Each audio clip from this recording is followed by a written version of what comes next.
Trevor helps out. Trevor the traction engine was feeling depressed. He couldn't breathe properly.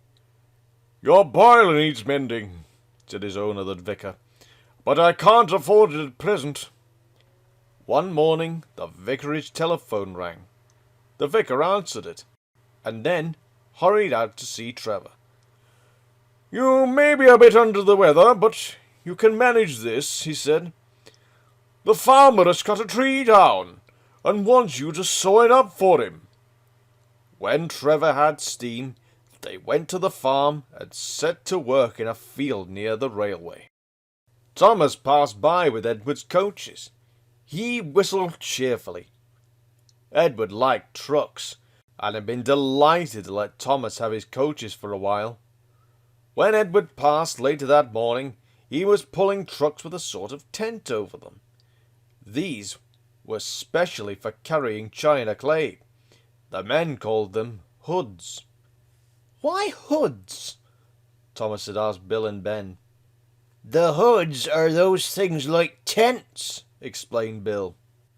"They keep the clay dry," added Ben. "Wet clay goes in tanks." But to Trevor, they were simply trucks. He was enjoying himself. The only thing he liked better than sawing logs was giving children rides.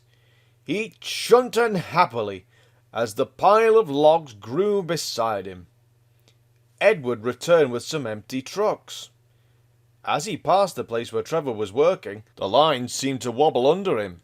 "That feels like a loose rail," he thought. "We'd better tell the maintenance people."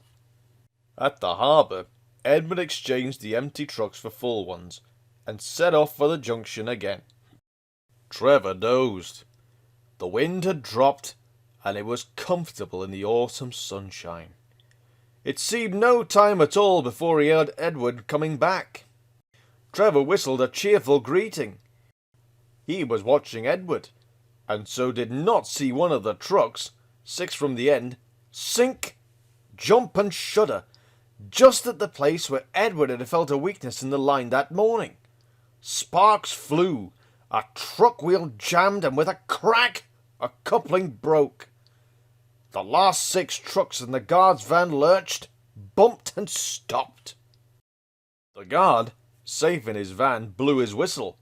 Edward, far in front, didn't hear it, and hurried on without realizing what had happened. But Trevor was closer to the guard's van than Edward. He heard the whistle and looked back to see the trucks lying at strange angles. "Beep, beep, beep, beep, beep, beep, beep, beep," he whistled in horror. "Stop, Edward, stop!" Edward heard that. "It's Trevor," he cried anxiously. "What's wrong?" "We'd better stop and see," said his driver. The fireman climbed onto the tender. "Phew!" he exclaimed. "Look, it's not Trevor. It's us!" The guard went to protect the train. The fireman went to the farmhouse to telephone for help, and the breakdown gang soon cleared the line. That evening, the fat controller came to see Trevor. "Thank you, Trevor," he said. "I've heard about your boiler, and because you saved a nasty situation, you're to go to my works to be mended. Would you like that?" "Oh, sir," said Trevor. "Thank you."